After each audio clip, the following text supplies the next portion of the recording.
Tudo bom? Vamos então dar continuidade ao nosso conteúdo e começar a trabalhar hoje os números decimais e dízima periódica.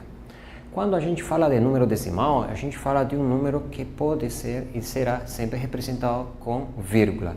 Por exemplo, se eu tenho aqui 0,25, tem vírgula, não é? Então é um número decimal, correto? Se eu colocasse 1,32, é um número decimal que possui uma parte inteira e a parte decimal, correto? Possui duas casas decimais, neste caso 32. Nós vamos ver que existem dois tipos de números decimais. Os decimais finitos, neste caso, são os dois exemplos que eu coloquei inicialmente, e os decimais infinitos, representados por valores que se tornam repetitivos. Neste caso, o 2, por exemplo, está sendo repetitivo, ou seja, está sendo periódico. Nós normalmente utilizamos o termo dízima periódica, ou seja, coloca-se o traço em cima do 2 para indicar que o 2 é periódico, ou seja, ele é repetitivo. Então, temos dois tipos de números decimais, o número decimal finito e o número decimal infinito, cuja dízima periódica é repetitiva até o infinito. Interessante é que a gente vai poder verificar que ambos, os dois, vão poder ser representados na forma de uma fração. A gente vai entender como é que funciona a sistemática da transformação de um número decimal finito ou infinito em fração. Mas, por enquanto, vamos começar a trabalhar com as operações com números decimais. Então, nós temos aqui a adição e a subtração. Nós vamos trabalhar com a adição e subtração de números decimais. Vou colocar o seguinte exemplo. Se eu colocasse aqui 1,334 mais 2,025, como é que a gente trabalha essa adição? Bom, você vai ter que simplesmente colocar um embaixo do outro, certo? Não interessa quem é o maior aqui e quem é o menor, porque na soma não há restrição. Só que você tem que respeitar de que aqui a parte com vírgula tem que coincidir, né? A vírgula tem que coincidir. Então aqui você coloca 2 e embaixo os correspondentes valores que vão coincidir com cada um dos elementos das casas decimais. Logo você procede a somar, como normalmente a gente faz, tá? 9, 5, 3, 3, e esse seria o resultado desejado, correto? Então você perceba que na adição não há muito mistério. Você pode ter a seguinte situação: eu poderia solicitar aqui, determine aqui, esse seria o primeiro exemplo, né? Eu vou colocar o segundo exemplo aqui. Se eu colocasse aqui, determine a soma de 5,031 mais 2,55 mais 0,02, por exemplo, correto? Então, você vai verificar o seguinte, você vai começar a alocar os elementos, começa pelo primeiro, né? Você verifica que aqui a vírgula tem que estar sempre sendo respeitada, você coloca o 2,5. Como aqui você percebe tem duas casas a mais, você sempre vai tentar completar com zeros, para que todo mundo fique com 3 casas decimais. O próximo você respeita também a vírgula 0,02 e acrescenta mais um zero, porque você precisa deixar todos os 3 com o mesmo número de casas decimais. O resto é só somar. Então você soma, você tem e verifica que fica uma coisa bem mais organizada, ordenada e estruturada para poder desencadear a soma e chegar ao resultado pretendido. Na adição, tudo tranquilo. Vamos para um exemplo de subtração.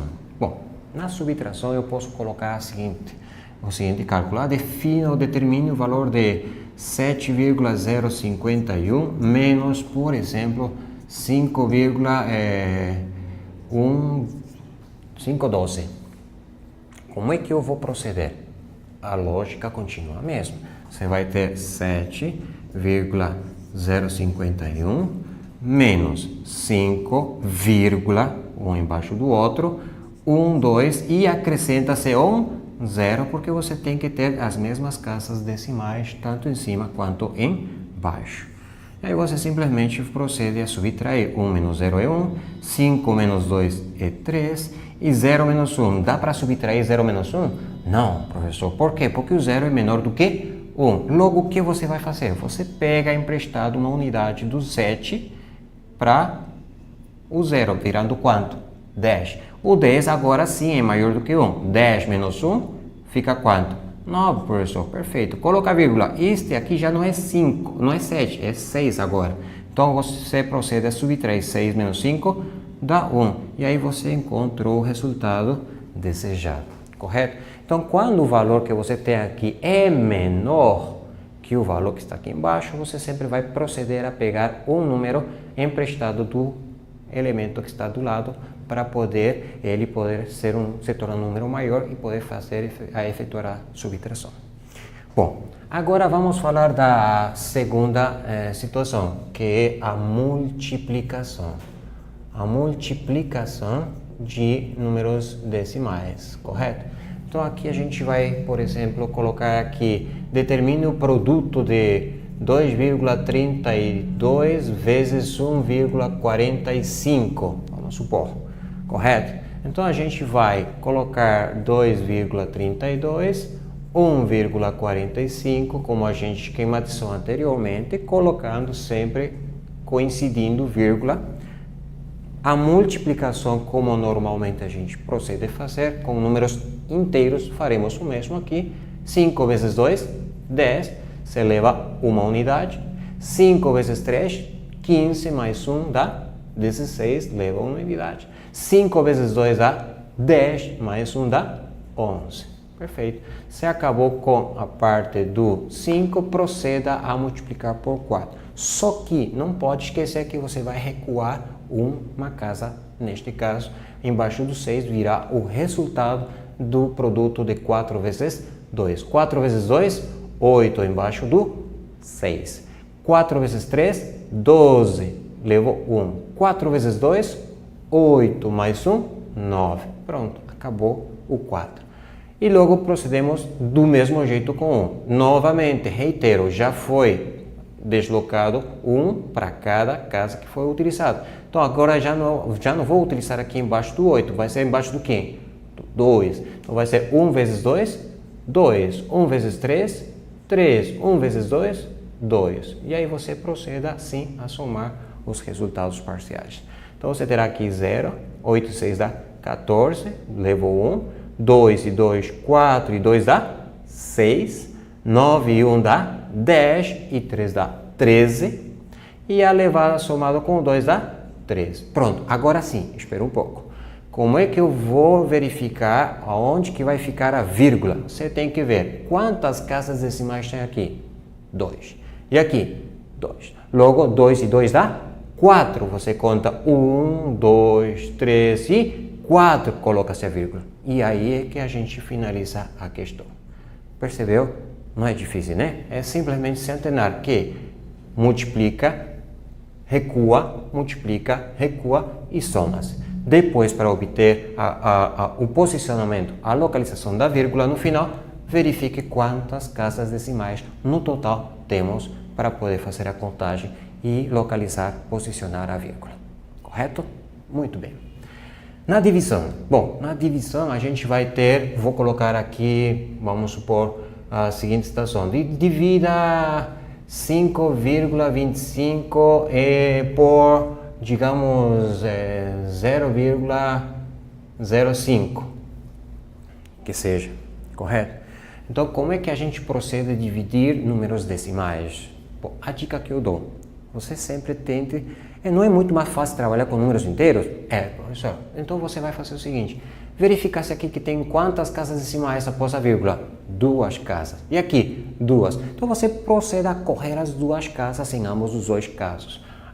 É só correr a vírgula para a direita? Sim, você vai simplesmente ver que esse ficou para frente. O 0 deste lado não serve. Então simplesmente ficou quanto? 5. Muito mais simples para dividir, ou não é? Professor.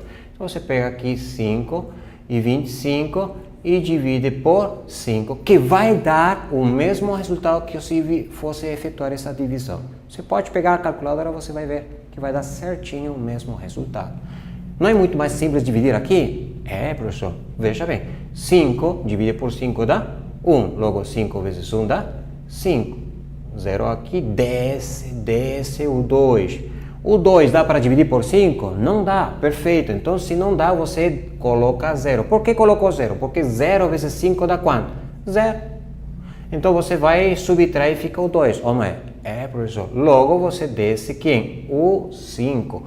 Perceba que o 25, sim, dá para dividir por 5. Quanto é? É 5, professor. Opa, 5 vezes 5 é 25, e aí você finaliza com 0.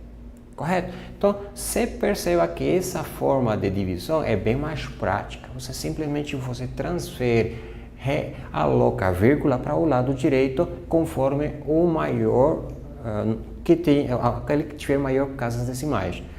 Vamos colocar um outro exemplo? Vou colocar aqui para você verificar aqui. Se eu colocasse tipo assim, ó, 1,02 dividido por 0,002, por exemplo. Veja bem.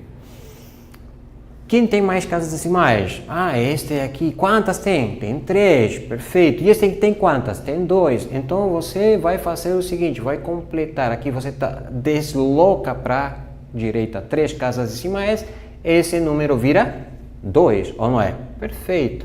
Você vai fazer o mesmo, vai deslocar 3, mas aqui tem 2, professor. Então, você completará com 0. Você vai colocar o 1, 0, o 2, já colocamos as duas casas decimais e completa-se com 0.